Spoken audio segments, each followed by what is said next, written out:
Olá, turma, tudo bem com vocês?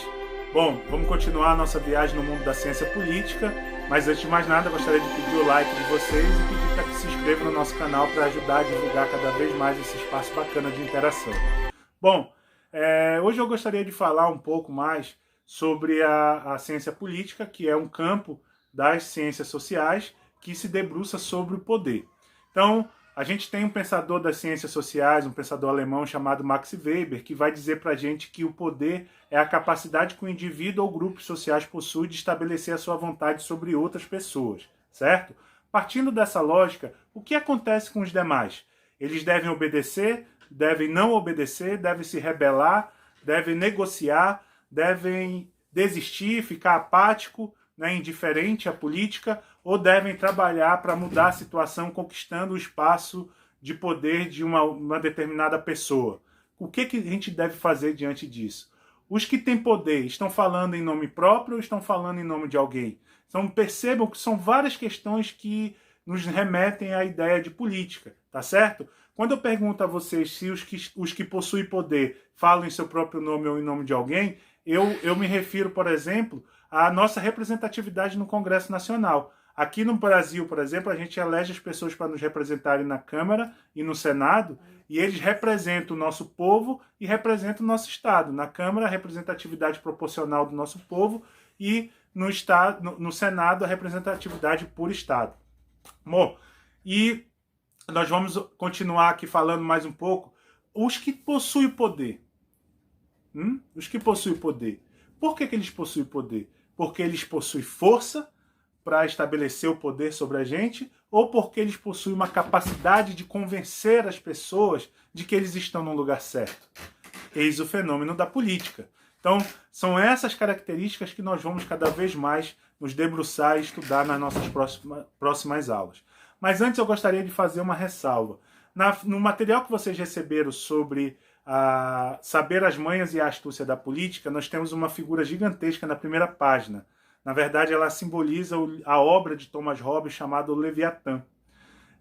Thomas Hobbes é um contratualista, que também vamos estudar de maneira específica, porque os contratualistas eles são importantíssimos para que a gente possa compreender essa relação que a gente estabelece com a política e com a figura do Estado. Inclusive, o livro Leviatã, ele simboliza aí a proposta de Thomas Hobbes do surgimento da figura do Estado para estabelecer, a partir da autoridade, o norteamento da vivência social. Isso porque, na Europa do século XVI, XVII, ocorreu a formação dos estados absolutistas. E aí, durante uma guerra civil na Inglaterra, Thomas Hobbes percebeu que as pessoas viviam no estado de natureza. Ele caracterizou aquilo como um estado de natureza porque, segundo ele, era uma barbárie, era um estado de guerra de todos contra todos.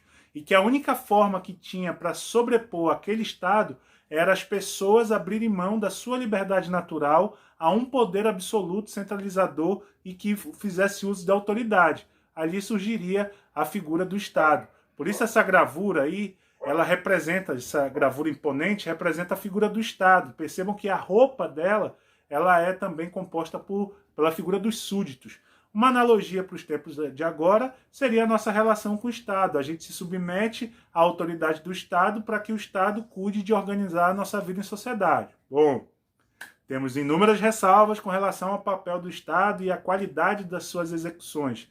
E isso também nos liga diretamente à lógica ali do contrato social que nós vamos estudar também. Mas vamos nos guardar para que mais adiante a gente estude essa fase aí dos contratualistas de maneira mais específica e aí nós vamos compreender certinho o papel do Estado. Eu gostaria também de fazer um recorte aqui e de explicar a origem da política. A política ela vem do grego politikos, né, e representa o ato de governar uma cidade, de governar um Estado.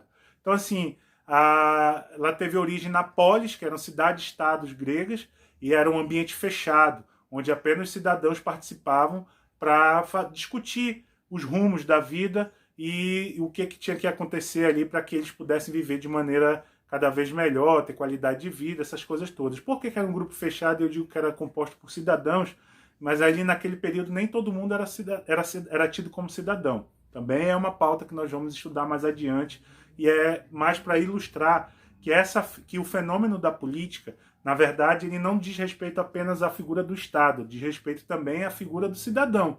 Por quê? Porque ela determina os rumos e os acontecimentos que são inerentes à vida dos indivíduos em sociedade. Tá certo?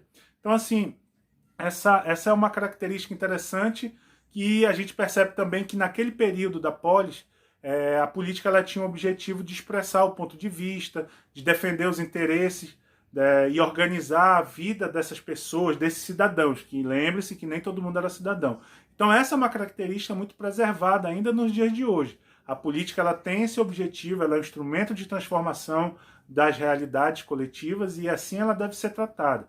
Mas a gente vai chegar lá devagarzinho, estudando ponto a ponto, e na próxima aula a gente continua falando sobre uma obra importantíssima chamada O Príncipe, de Nicolau Maquiavel. Bacana? Então na próxima aula a gente continua. Um forte abraço para vocês e dúvidas, inquietudes, deixa aí no comentário e a gente se vê. Um abraço!